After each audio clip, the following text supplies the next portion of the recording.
नमस्कार दोस्तों, स्वागत है आपका आपके अपने YouTube channel RBSC online classes में। हम आज बात करेंगे आपके सामाजिक विज्ञान के तीसरे पाठ के बारे में, जो बहुत सारे आपके कमेंट्स आए थे तीसरे लेसन के लिए, इसलिए अपन स्टार्ट कर रहे हैं। तीसरा लेसन आपका हिस्ट्री का है, उसके बारे में। तो देखो, लेसन है वो आपको सबसे पहले ये बता दें कि ये 6 नंबर का है और 6 नंबर आपके पेपर में क्या मायने रखता है ये आप अच्छी तरह जानते हैं। 1% होता है 6 नंबर, ठीक है। तो आपका पता है पूरे पेपर में जो सभी मार्क्स आते हैं उनका 1% है ये, और 1% आपको क्या मायने रखता है ये खुद आप अच्छी तरह जानते हैं। तो देखो, पाठ नंबर 3 है अंग्रेजी साम्राज्य का प्रतिकार और संघर्ष, यानी अंग्रेजी साम्राज्य उसका प्रतिकार कैसे और उसका क्या क्या संघर्ष किए उसके बारे में। तो सबसे पहले देखो, आपको पता है जैसे कि पश्चिमी देशों का उद्देश्य था, पश्चिमी देश में मतलब कौन कौन से हैं, जैसे यूरोपीय देश थे, उनका उद्देश्य क्या था, दूसरे देशों में जाकर व्यापार करना और वहां से पैसा कमाकर लाना, ठीक है। तो इसी की तरह जैसे ईस्ट इंडिया कंपनी थी वो भी भारत के अंदर आई थी व्यापार के लिए। तो देखो, अपन पढ़ेंगे 1757 ईस्वी से 1857 ईस्वी तक स्वतंत्रता की चेतना, इसके बारे में। तो सबसे पहले पढ़ेंगे ईस्ट इंडिया कंपनी की स्थापना। जो ब्रिटेन के अंदर ईस्ट इंडिया कंपनी की स्थापना की थी वो कई व्यापारियों ने मिलकर की थी। जो व्यापारी वर्ग था उन्होंने क्या था, कई व्यापारी जो प्रमुख व्यापारी थे उन्होंने मिलकर क्या किया, पहले व्यापार से पैसा कमाते थे, फिर उन्होंने एक योजना के तहत एक कंपनी बनाई और उस कंपनी के थ्रू अपना बिजनेस स्टार्ट करना शुरू किया। तो इस कंपनी की जो उन्होंने स्थापना की थी वो थी 23 सितंबर 1600 के अंदर। 23 सितंबर 1600 में क्या किया, इन्होंने कंपनी की स्थापना की। किन्होंने की थी, व्यापारियों ने, यानी बिजनेसमैन ने इन्होंने क्या किया था, इनकी कंपनी की स्थापना की। और इसका नाम था British east India company, British east India company की स्थापना की। 31 दिसंबर 1600 को ब्रिटिश महारानी एलिजाबेथ प्रथम ने ईस्ट इंडिया कंपनी को पूर्व के साथ व्यापार करने का अधिकार पत्र दिया। यानी जो इन्होंने व्यापारी थे, इन्होंने क्या किया, जो दूसरे देशों में यानी भारत में जैसे आकर क्या करना, व्यापार करने का उन्होंने जो अधिकार पत्र है वो एलिजाबेथ यानी इंग्लैंड की महारानी थी एलिजाबेथ, उनसे क्या लिया, उन्होंने अधिकार पत्र ले लिया कि हम विदेश में जाकर व्यापार करना चाहते हैं। तो शुरू में तो ये क्या है, 15 वर्ष के लिए दिया था भारत में, इन्होंने 15 वर्ष व्यापार करने के लिए, ताकि वो भारत में आकर व्यापार कर सके 15 साल तक। लेकिन बाद में क्या हुआ, बीच में ही आकर इन्होंने उसको बढ़ा दिया था, अनिश्चित समय के लिए कर दिया था। तो अधिकार पत्र दिया। 1612 में सूरत में अंग्रेजों की स्थायी व्यापारी कोठी की स्थापना की, और 1600 में आए थे और 12 वर्ष में इन्होंने क्या किया, सूरत के अंदर अंग्रेजों ने क्या, स्थायी व्यापारी कोठी। अब कोठी क्या होता है, व्यापारी कोठी एक तो होता है, देखो अपने किसी कंपनी की स्थापना करते हैं, कंपनी का बड़ा रूप, बहुत ज्यादा बड़ा रूप होता है, कंपनी से भी बड़ा रूप होती है कोठी, वहां उन्होंने स्थापना कर ली। और 1604 में मद्रास में फोर्ट सेंट जॉर्ज किले का निर्माण करवाया। इन्होंने क्या किया था 1604 में, 1600 में आए थे, 1604 में मद्रास में यानी चेन्नई में इन्होंने एक किले का निर्माण कराया जिसका नाम था फोर्ट सेंट जॉर्ज किला। वो उसका निर्माण इन्होंने चेन्नई के अंदर, चेन्नई को पहले नाम था मद्रास, उसके अंदर 1604 में इन्होंने करवाया था। इसके बाद है मुगल सम्राट फारूक सियर का फरमान, फारूक सियर का फरमान। अब ये फारूक सियर क्या था, उस समय जो मुगल बादशाह था, जो यानी पूरे हिंदुस्तान का मुगल बादशाह कौन था, फारूक सियर। अब फारूक सियर का फरमान क्या था, एक समय ये क्या हो गया था, बीमार हो गया था। तो उस समय इंडिया के जो कोई भी वैद्य या डॉक्टर इसका इलाज नहीं कर पाया। तब एक ब्रिटिश डॉक्टर था, यानी ब्रिटेन के जब ब्रिटिश कंपनी यहाँ पर आई थी उनके साथ डॉक्टर भी आए थे, उस डॉक्टर ने क्या किया, इस फारूक सियर का इलाज कर दिया। तो इससे खुश होकर फारूक सियर ने क्या किया, 1717 ईस्वी में मुगल बादशाह ने एक शाही फरमान जारी किया, ठीक है। क्या फरमान जारी किया उन्होंने, कि अंग्रेजों को बंगाल के बिना चुंगी का व्यापार, यानी बिना टैक्स के वो व्यापार कर सकते हैं बंगाल के अंदर, और सिर्फ 3000 रुपये नजराना देना होगा साल का, एक साल का मात्र 3000 रुपये। तो 3000 रुपये उस समय की राशि देखी जाए तो बहुत कम थी, अभी तो बहुत ही ज्यादा कम है, उस समय भी 3000 रुपये बहुत कम था, जबकि बंगाल करोड़ों रुपए का बिजनेस करता था उस समय। लेकिन उसमें सिर्फ 3000 रुपये नजराने देने के लिए उन्होंने उसको माल पर सीमा शुल्क, यानी बाहर विदेश में लाने ले जाने वाले माल के ऊपर क्या कर दिया, टैक्स फ्री कर दिया अंग्रेजों का। सिर्फ उस एक डॉक्टर से इलाज करने से खुश होकर इन्होंने ये सारा कर दिया फारूक सियर ने, ठीक है। 3000 रुपये नजराने में क्या कर दिया, उसको शुल्क मुक्त कर दिया, यानी सीमा शुल्क मुक्त, उस पर कोई टैक्स नहीं लगेगा, अंग्रेज जो भी व्यापार करेंगे उन पर कोई टैक्स नहीं लगेगा। कंपनी ने माल को विभिन्न स्थानों पर ले जाने की अनुमति जारी कर दी, और साथ में कहीं भी माल ले जा भी सकते हैं, इंडिया में से माल कहीं भी दूसरे देश में भी ले जा सकते हैं, तो उनको ये दे दिया। ये किसने दिया था, फारूक सियर ने, और ये जो बाद में भारत के लिए बहुत ही हानिकारक साबित हुआ। देखो इसके बाद बात करते हैं प्लासी के युद्ध की। तो 1757 ईस्वी के पूर्व अपनी सर्वोच्च स्थापित कर ली थी, यानी प्लासी के युद्ध से पहले अपने क्या है सर्वोच्चता स्थापित कर ली थी ब्रिटिश ने। मुगल के फरमान से ईस्ट इंडिया कंपनी का बंगाल में हस्तक्षेप बढ़ गया। ठीक है, बंगाल में क्या हुआ, जो मुगल के फरमान थे ईस्ट इंडिया कंपनी का बंगाल में हस्तक्षेप बढ़ गया। ईस्ट इंडिया कंपनी क्या है बंगाल में आ गई। जो फारूक सियर था उसने क्या दिया, सारी की सारी उसको स्वतंत्रता दे दी बिजनेस करने की, और साथ में टैक्स फ्री भी कर दिया। जबकि भारत का जो बिजनेस था उसके ऊपर टैक्स लगता था, यहाँ का स्वदेश में ही क्या लगने लग गया, टैक्स लगने लग गया। तो जब सिराजुद्दौला क्या बना, वहां का नवाब बना, तो वो चाहता था कि भारत में ये जो अंग्रेज टैक्स दे रहे हैं, तो उन्होंने पहले तो अंग्रेजों को कहा कि आपको टैक्स देना पड़ेगा 9%। तो उन्होंने अंग्रेजों को ये राय पसंद नहीं है, उन्होंने कोई अब लगभग सारी जगह सत्ता स्थापित कर चुका था तब तक ब्रिटिश, तो उन्होंने ये मना कर दिया। फिर उन्होंने क्या किया कि आप चलो ऐसा मत करो, आप ये करो कि इंडिया के ऊपर जो टैक्स लग रहा है, भारत के हिंदुस्तान के जो बिजनेस है उसको टैक्स को समाप्त कर दो। लेकिन ये क्या हुआ, अंग्रेजों ने उसको खुद को ही नवाब बनाया था, लेकिन बाद में वो क्या करने लग गया, उसको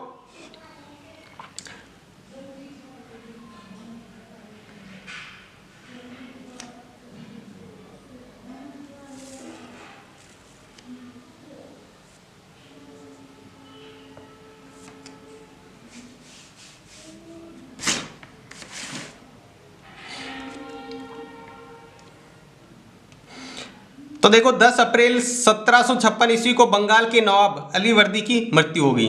तो अलीवर्दी की मृत्यु के बाद में क्या है, इसी के छोटी जो पुत्री थी उसके पुत्र सिराजुद्दौला को क्या बनाया, वहां का नवाब बना दिया।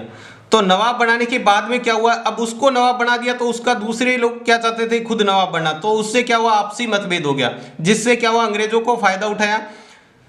और 23 जून 1757 ईस्वी को प्लासी का युद्ध हुआ, जिसमें क्या हुआ, अंग्रेजों की विजय हुई और नवाब मारा गया, यानी सिराजुद्दौला की मृत्यु होगी। इसमें क्या हुआ, जो ये मीर जफर था इसने क्या किया, इस जो सिराजुद्दौला था इसका ये सेनापति था, इसने क्या किया, इसके साथ गद्दारी की और अंग्रेजों के साथ मिल गया, और बिना युद्ध हुए ही क्या हुआ, सिराजुद्दौला यहाँ से हार गया, जबकि युद्ध हुआ ही नहीं था। जबकि यहाँ पर अपने इतिहास में पढ़ने को मिलता है कि सिराजुद्दौला की 50,000 की सेना थी, जबकि अंग्रेजों की मात्र 3,000 की सेना थी। यहाँ सिराजुद्दौला की 50,000 की सेना थी, जबकि जो अंग्रेज थे वो 3,000 थे। तो सिराजुद्दौला ने सोचा युद्ध तो जीते हुए सिर्फ 50,000 के सामने 3,000, लेकिन इस मीर जफर की गद्दारी की वजह से युद्ध हार गए, और जिसकी वजह से ये सिराजुद्दौला है वो मारा गया। और उन्होंने, अंग्रेजों ने इसके साथ मिला मीर जफर को कहा था कि अगर तू हमारे साथ मिलेगा तो हम तेरे को बंगाल का नवाब बना देंगे। तो उसके बाद उसको बंगाल का नवाब बना दिया। अब बंगाल का नवाब बनाने के बाद में मीर जफर पूरे के पूरे अंग्रेजों के इशारे पर चलता था। वो चाहते तब जितना उसके जो धन है, जो उसके राज्य का जो धन था वो लूट लेते थे, सब कुछ कर लेते थे। फिर धीरे धीरे इसको क्या हुआ, टॉर्चर होने की वजह से इसने क्या किया, अंग्रेजों के साथ आनाकानी करनी शुरू कर दी। तो अंग्रेजों ने इसको क्या कर दिया, वहां से पद से हटा दिया, और उसकी जगह मीर कासिम को क्या बना दिया, वहां का नवाब बना दिया। अब बंगाल का नवाब कौन है, मीर कासिम को बना दिया। उसके बाद बक्सर के युद्ध की बात करें, ये तो था प्लासी का युद्ध।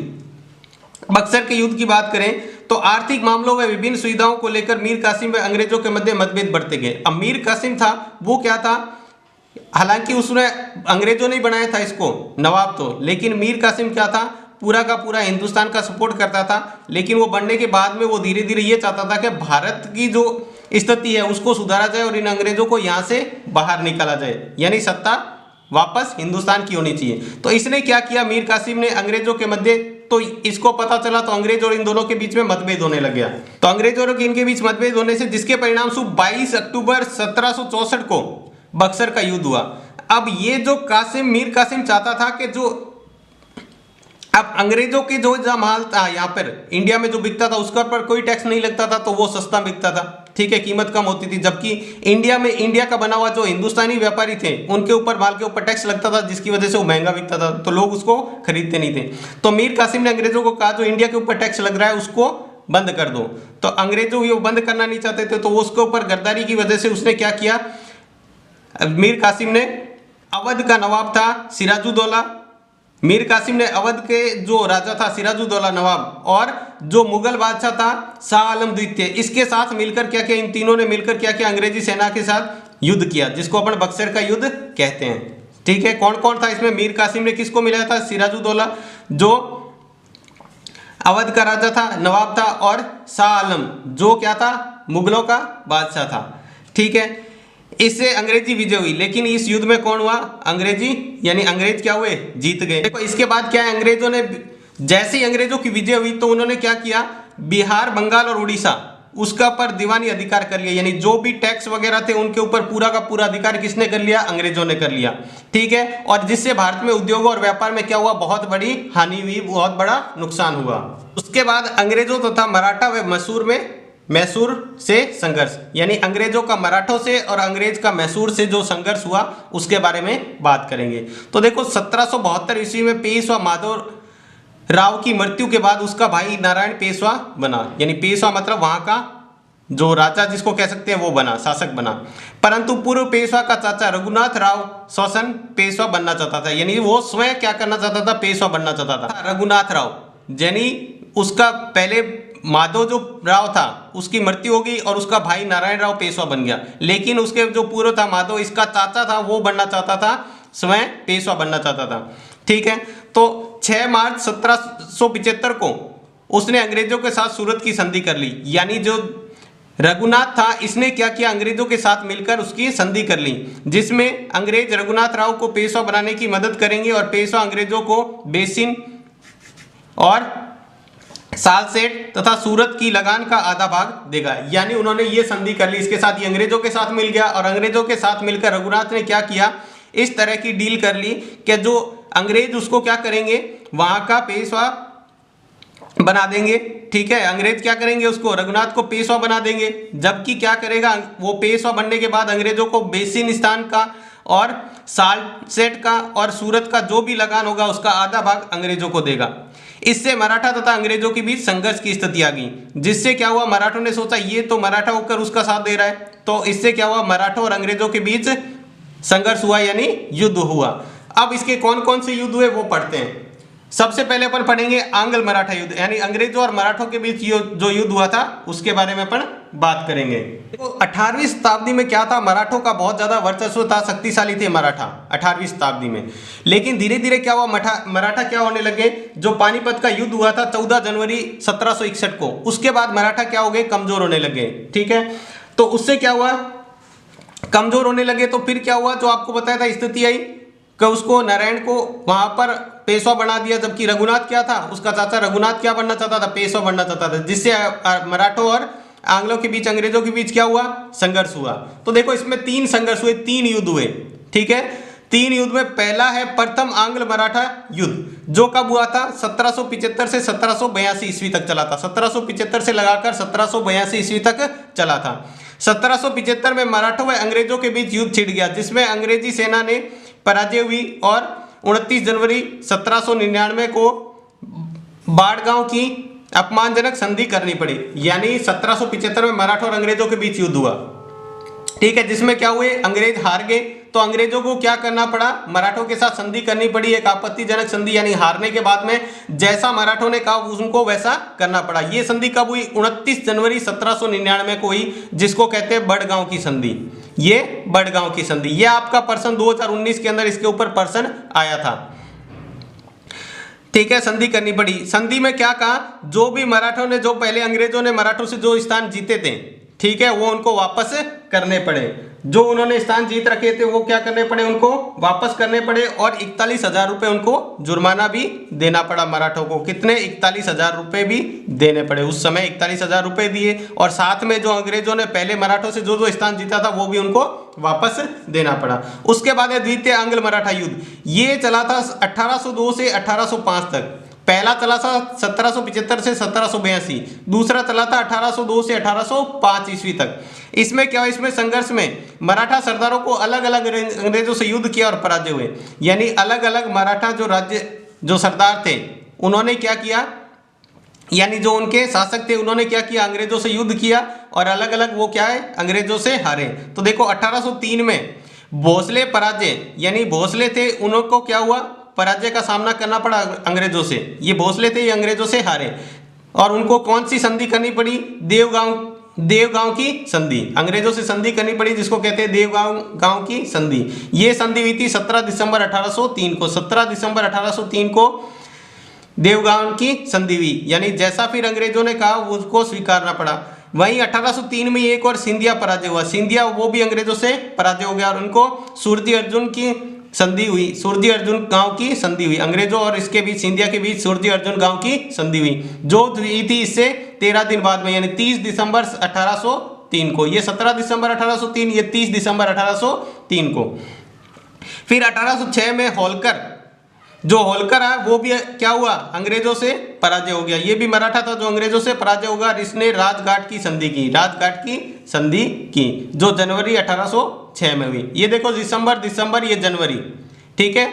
ये 1803 है, ये 1803 है, लेकिन ये 1806 है। तो देखो ये थे भोसले, सिंधिया और होलकर, ये मराठा सरदार थे जिन तीनों को ही क्या करना पड़ा, अंग्रेजों से पराजय का सामना करना पड़ा। और इसके अंदर द्वितीय आंग्ल मराठा में कौन कौन सी, देवगांव की संधि, सुरजी अर्जुन गांव की संधि और राजघाट की संधि, तीनों संधियां हुई। इसके बाद देखो तृतीय आंग्ल मराठा युद्ध, ये हुआ था 1817 और 1818 में हुआ था। तृतीय आंग्ल मराठा युद्ध 1817 और 1818 में हुआ था। इस संघर्ष में पेशवा भोसले और होलकर को पराजय होना पड़ा। अब देखो वो जो पहले पराजय हुए थे वापस बदला लेने के लिए दोबारा से उन्होंने क्या किया, उसके साथ युद्ध किया। पेशवा ने और भोसले ने और होलकर ने, उनको क्या करना पड़ा, वापस अंग्रेजों से युद्ध किया और वापस पराजय हुए। फिर से अंग्रेजों के साथ संधि करनी पड़ी। इस बार अंग्रेजों ने क्या संधि की, पेशवा के पद को ही समाप्त कर दिया। उन्होंने संधि की अब पेशवा का पद ही नहीं रहेगा, मतलब जो आपके मराठों का जो शासक था पेशवा, उसका पद ही समाप्त कर दिया गया।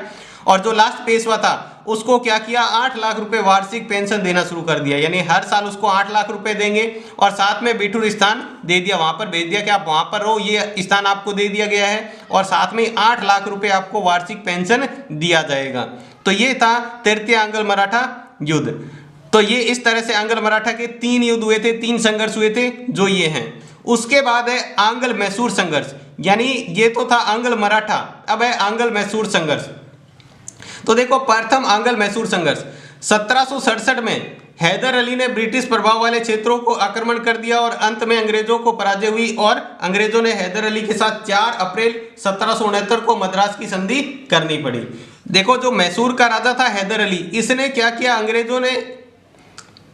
अंग्रेज क्या चाहते थे, सब जगह मैसूर पर भी अपनी सत्ता स्थापित करना चाहते थे, ठीक है। तो उन्होंने 1767 में क्या किया, ये जो हैदर अली था, इन्होंने क्या किया, ये क्या करना चाहता था, ब्रिटिश जो भी कंपनी थी उसको यहां से भगाना चाहता था, ब्रिटिश व्यापार को यहां से खत्म करना चाहता था हिंदुस्तान से। तो इन्होंने क्या किया, जो भी ब्रिटिश प्रभाव वाले मैसूर के अंदर जो भी क्षेत्र थे वहां पर क्या कर दिया, इसने आक्रमण कर दिया और अंग्रेजों को बुरी तरह पराजित कर दिया।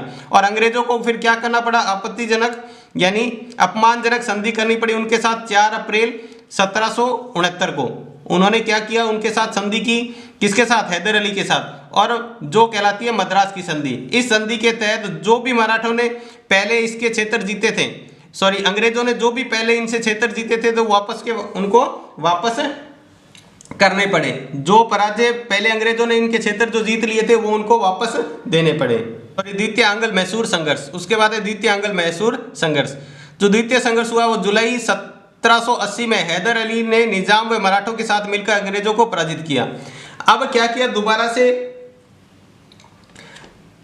जो अंग्रेज हैं वो क्या कर रहे थे, पहले इन्होंने अंग्रेज ने क्या, हैदर अली ने अंग्रेजों को हरा दिया, तो अंग्रेज क्या चाहते थे, वापस हैदर अली से बदला लेना चाहते थे। लेकिन हैदर अली ने जुलाई 1780 में क्या किया, निजाम और मराठों के साथ मिलकर अंग्रेजों को फिर से हरा दिया।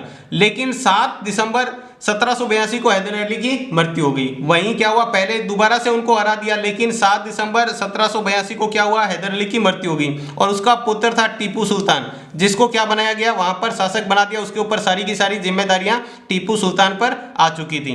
टीपू सुल्तान ने 1 वर्ष तक उसी युद्ध को जारी रखा, 1 साल तक उसको जारी रखा। फिर बिना कोई निर्णय के उन्होंने क्या किया, दोनों पक्षों में संधि, मैंगलोर की संधि हुई। दोनों पक्षों में क्या हुआ, कोई नतीजा नहीं रहा उस युद्ध का। 1 साल तक वो युद्ध चलता रहा और उसके अंदर मैंगलोर की संधि हुई। इसमें क्या हुआ, एक दूसरे के विजित प्रदेश वापस कर दिए गए और संधि ये हुई कि जो आपस में जीते हुए थे पहले प्रदेश, वो वापस उनको दे दिए गए।